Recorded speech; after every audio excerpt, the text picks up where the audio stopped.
Friday वाले दिन Hezbollah के हेडक्वार्टर के ऊपर, जो कि लेबनान की कैपिटल बेरूत के अल दहिया इलाके के अंदर मौजूद था, इस हेडक्वार्टर के ऊपर इजराइल ने भारी भरकम किस्म की बमबारी की। ना ये जिन जहाज़ों से बमबारी की गई वो भी मेड इन अमेरिका थे, और जो बम्स, बंकर बस्टर बम्स, कोई 2-2 हज़ार पाउंड वजनी, ये बहुत बड़े बम होते हैं, ये कोई 8-10 बम्स गिराए गए एक ही जगह पे। तो ये बम भी मेड इन अमेरिका थे असल में। यानी इजराइल की अपनी इसमें अगेन वही बात आ गई कि अमेरिका की मर्जी और मंशा और आशीर्वाद के बिना इजराइल की कोई खास पावर आपको नजर नहीं आती। ज्यादातर जो कामयाबी का क्रेडिट जाता है, इजराइल की मिलिट्री कामयाबियों का जो क्रेडिट जाता है थ्रू आउट द हिस्ट्री आप देख लें, वो अमेरिका और वेस्ट को जाता है। तो ये बम वहां पर मारे गए। अब अंडरग्राउंड ये बनकर था जिसके अंदर हिजबुल्लाह का हेडक्वार्टर बना हुआ था। इसके बाद हिजबुल्लाह के चीफ की जो डेड बॉडी थी वो सही सलामत हालत में रिकवर कर ली गई है वहां से। अब उनकी बॉडी पे कोई जख्म का निशान नहीं था। ये इंटरेस्टिंग बात आपको बता दूं कि कोई जख्म का निशान नहीं था, बिल्कुल सही सलामत हालत में उनकी डेड बॉडी मिली है। गालिबन वो जो 2000 पाउंड वजनी बम ऊपर मारे गए हैं, तो उनकी फोर्स से हसन नसरुल्लाह की जो शहादत है वो हुई है वहां पे। अच्छा, इसके बाद रिएक्शन जो आया है जनरली देखने में मुसलमान दुनिया में, तो एक जनरली आपको सोगवार रिएक्शन नजर आता है, क्योंकि वो बहुत बड़ी पर्सनैलिटी थे, मुस्लिम दुनिया के अंदर जानी मानी शख्सियत थे। हमारे रीजन में भी आप देखें तो जनरली यही आपको शोक का सा सामान नजर आता है मुस्लिम बरादरी के अंदर। पाकिस्तान ने कंडेम किया है, पाकिस्तान ने इस वाक़े पे कंडेम किया है इजराइल की इस जारियत को, और फॉरेन ऑफिस ने एक स्टेटमेंट भी जारी किया है इस पे।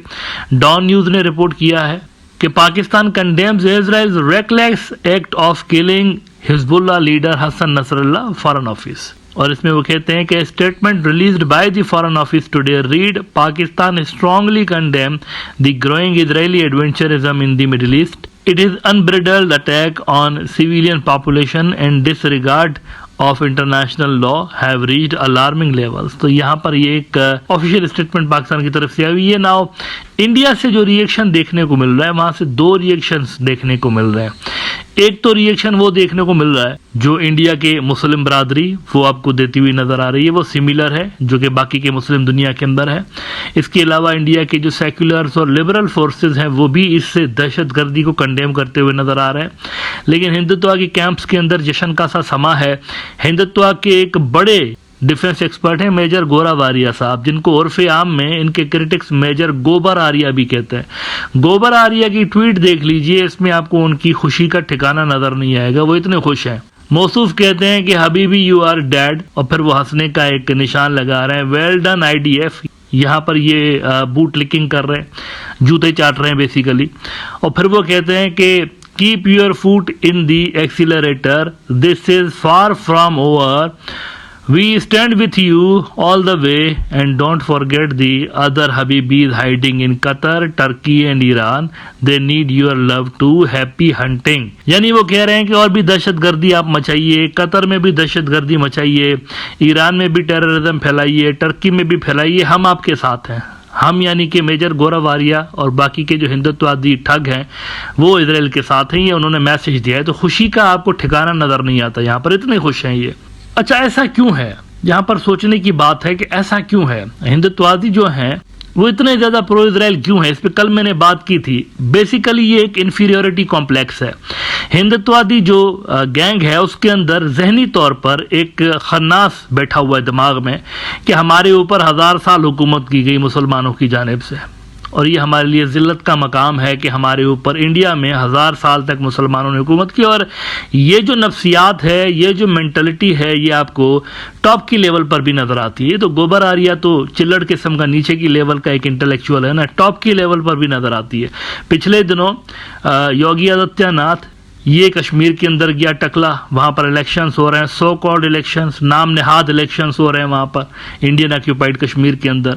और वहां पर देखें इसकी भाषा जरा देखिए, इसके अंदर भी आपको वो 1000 साल गुलामी वाला जो एक जिन बैठा हुआ हिंदुत्ववादियों के दिमाग के अंदर कि मुसलमानों ने 1000 साल हम पे रूल किया है तो हमें बदला लेना है इसका, इसके जो इंडिकेशंस हैं वो आपको इनकी तकरीरों में, इनकी अल्फाज में नजर आते हैं। जरा योगी आदित्यनाथ को सुनिए कि वो किस किस्म की जबान इस्तेमाल करता हुआ नजर आ रहा है मुसलमानों के खिलाफ और कश्मीरियों के खिलाफ।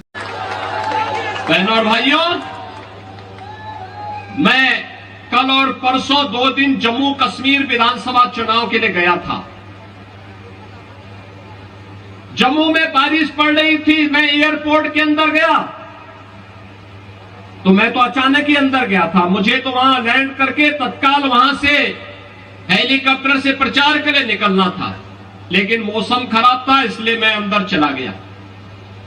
मैं अंदर जैसे ही गया तब तक एक सज्जन बोल रहे थे कि राम राम। उन्होंने वहां से आवाज आ रही थी कि साहब राम राम।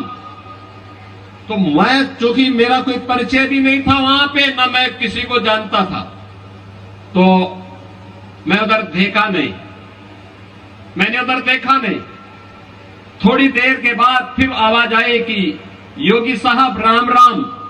मैंने देखा तो वो एक मौलवी था। मैंने कहा मौलवी के मुंह से राम राम, तो मुझे लग गया, बहन और भाइयों, मुझे लग गया ये 370 धारा 370 समाप्त होने का प्रभाव है। जो लोग भारत को कोसते थे, भारत की संप्रभुता को चुनौती देते थे, आज उनके मुंह से राम राम शब्द निकल रहा है। और याद रखना, भारत मजबूत होगा, भाजपा मजबूत होगी, एक दिन हरे रामा हरे कृष्णा गाते हुए भारत की सड़कों पर दिखाई देंगे।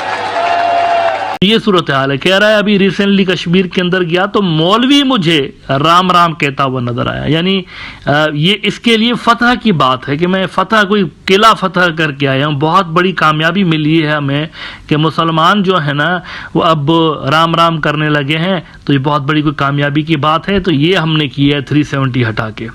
अच्छा, ये सारे ढकोसले झूठ बोल रहा है। ये मैं हिंदुत्ववादी हजरात को बता दूं, ये मामू बना रहे हैं, आपको पोपट बना रहे हैं, और झारखंड में और दीगर इलाकों में जो इलेक्शन हो रहे हैं उसमें वोट बटोरने की कोशिश कर रही है सारे हिंदुत्ववादी। ग्राउंड पे क्या सूरत हाल है, इसके लिए ये वीडियो देखिए और देखिए कि किस तरह से कश्मीर के अंदर हसन नसरुल्लाह की शहादत पर रिएक्ट कश्मीर ने किया है। बहुत बड़े इज्तिमात आपको वहां पर नजर आए हैं। हजारों की तादाद में औरतें, नौजवान, बच्चे सड़कों पे आपको एहतजाज करते हुए नजर आए और इनको ट्रिब्यूट पेश करने के लिए इनके हक में रैलीज निकाली गई हैं कश्मीर के अंदर। ये जरा देखिए वीडियो कि कश्मीर ने हसन नसरुल्लाह की शहादत पे किस जबरदस्त तरीके से बडगाम वालों ने और दीगर जो शहर हैं उन्होंने रिएक्ट किया है।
ना ये दो मुख्तलिफ जो पिक्चर्स हैं ये आपको एक मरतबा फिर से इस बात की कंफर्मेशन करती हुई नज़र आ रही है कि वो जो पुरानी टू नेशन थ्योरी एग्जिस्ट करती है कि इंडिया के हिंदुत्ववादी कभी भी मुसलमान जो इंडिया के हैं उनको अपना हिस्सा नहीं कंसीडर करेंगे, नहीं समझेंगे। मिडिल ईस्ट के अंदर होने वाले वाकयात का रिएक्शन भी अगर आप इंडिया के अंदर देखें ना तो इस चीज को साबित कर रहा है। एक एक्सट्रीमिस्ट हिंदुत्ववादी कम्युनिटी कंप्लीटली डिफरेंट तरीके से रिएक्ट कर रही है इस वाक्य पे, और जो दूसरी मुस्लिम बरादरी है वो बिल्कुल आपको इस वाक्य पे रिएक्ट करती हुई नजर आ रही है। आखिरी में आपको ये भी बता दूं कि ऑल इंडिया शिया मुस्लिम बोर्ड जो है उन्होंने भी इस वाक्य के ऊपर हसन नसरुल्लाह की शहादत पे अफसोस का इजहार किया हुआ है, और दीगर भी जो मुस्लिम जमातें हैं वहां पर सुन्नियों की भी जो मुस्लिम जमातें हैं उन्होंने भी इस वाक्य पे ताज़ियत का इजहार किया हुआ है।